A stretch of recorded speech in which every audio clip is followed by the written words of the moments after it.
Hey, what's up all you FasterFreedom fanatics? Welcome to our 115th rental house. This is the redhead stepchild that nobody wanted, and we're gonna show you guys how we made money on it.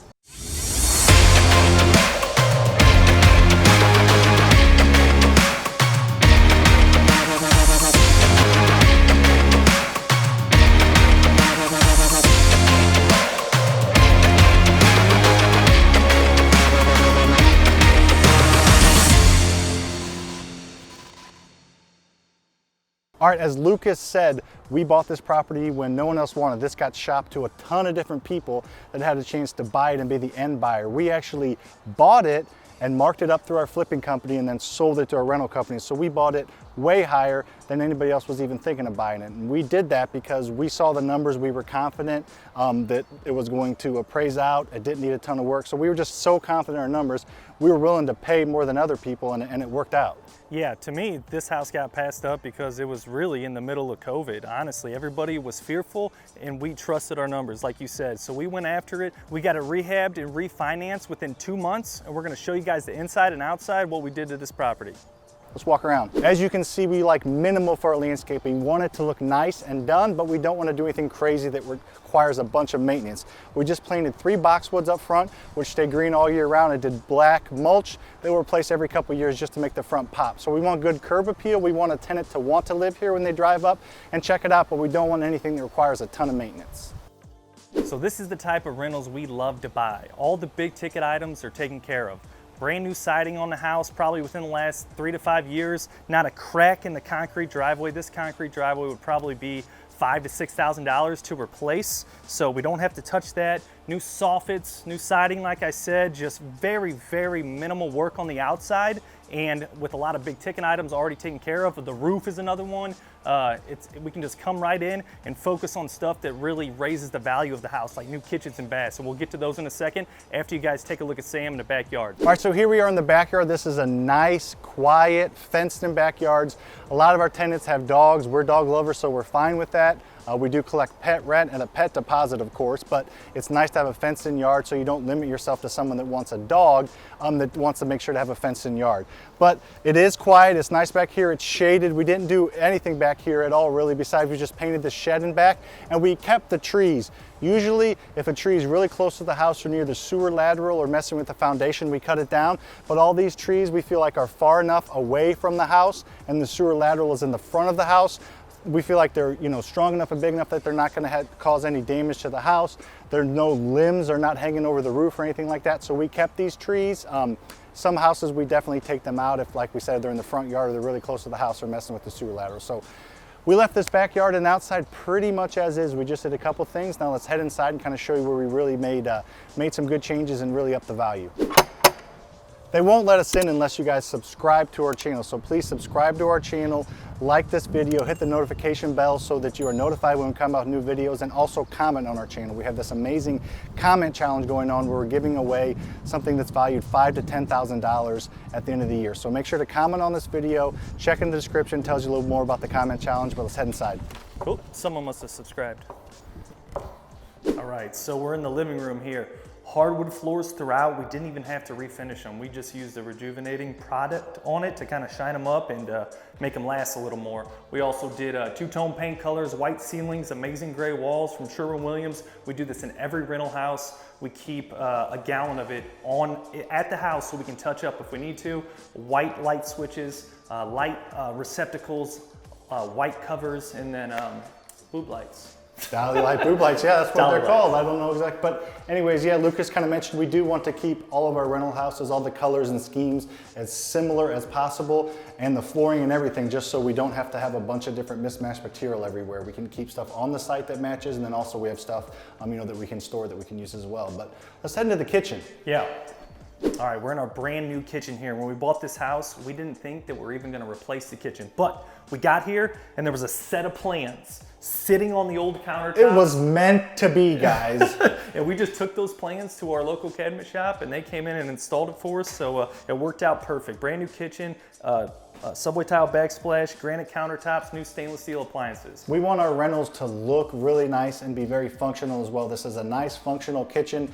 We want it to last, so the fact that we have brand new cabinets, brand new countertops, brand new backsplash, brand new everything, it should last a long time. It shouldn't need much maintenance, and it really helped us. We got an approved tenant probably within the first hour or two of this going live, and partially I think because the kitchen's so nice. People obviously like to have nice kitchens. Yeah, and as Yates just showed you, the luxury vinyl plank on the floor there, so that's the same similar flooring that we use throughout all of our houses. If we didn't have hardwood in the main living areas of this house, we would have ran this luxury vinyl plank throughout the whole house.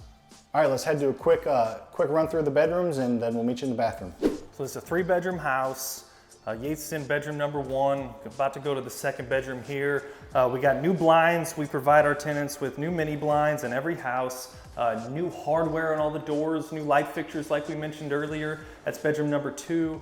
And then bedroom number 3 is what we call our master bedroom. And Yates, come on in here. It does have a little half bath, if you can show our viewers that. So I think that adds some value. It's not a full bath, but at least it's a little something. I didn't know what a half bath.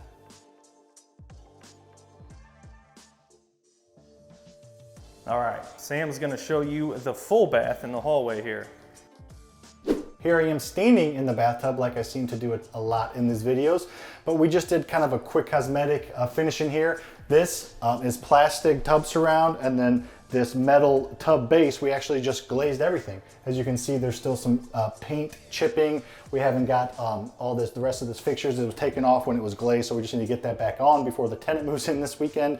But we put a new toilet in, new vanity, new mirrors and lights, and new floors. So nothing super fancy. Probably did this whole bathroom for under $1,000, and everything's pretty much brand new. This is the one main bathroom that everyone will shower in that lives in here, so we want it to definitely be nice and updated.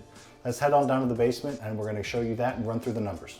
So before we go in the basement, I want to show you guys this little bonus room off the kitchen. It's got that pass-through that Yates was shooting through earlier, but it's also got this awesome sliding glass door out to a patio, so you could use this room as an office, as a dining room, as, geez, I don't know, a den, a playroom, a living room. So just a great little feature that I think helped rent this house fast. Yep, let's head downstairs now. We're sitting here in the basement. This is an amazing basement. We didn't have to touch anything. You can see this stack over here is a little bit older, but it's cast iron. It's probably 50 years old and it hasn't cracked yet. It's in really good shape, so we're not gonna replace it unless it's leaking, as long as it passes inspection, which it did. The systems in the back, we kept those. Those are newly updated. They're just probably a few years old, so they have plenty of life left in them. We had a contractor come out and service them and estimate the life, and they had at least 7 to 10 years left, so we kept them. We don't replace those bigger ticket items if they have that much life left in them. But the foundation walls are in great shape. There's no cracks anywhere. This is an awesome basement that we didn't have to do much to. We had the option of either tearing those 2 rooms out or kind of finalizing the finish and making them livable. So Luke's going to show you what we did. Come on in here, guys. So as what Sam was talking about, we have 2 finished rooms in this basement, and we're unsure on what type of value it actually brings, but I think it's something. And for just flooring and paint, we have these rooms back up and running. It could be maybe an extra room or sleeping room for your teenager, or a little game room or something for whoever moves in here. So I think it's a nice little added feature, and it didn't cost us much money to get it done. So we bought this house for $87,000. We put about $15,000 worth of rehab into the house, but as you can see, it's on all items that's gonna help the appraisal on the back end, like kitchens and baths, flooring and paint, all cosmetic stuff that really helped with that appraised value. We haven't got this appraised yet, but we're suspecting it's gonna appraise for about $130,000.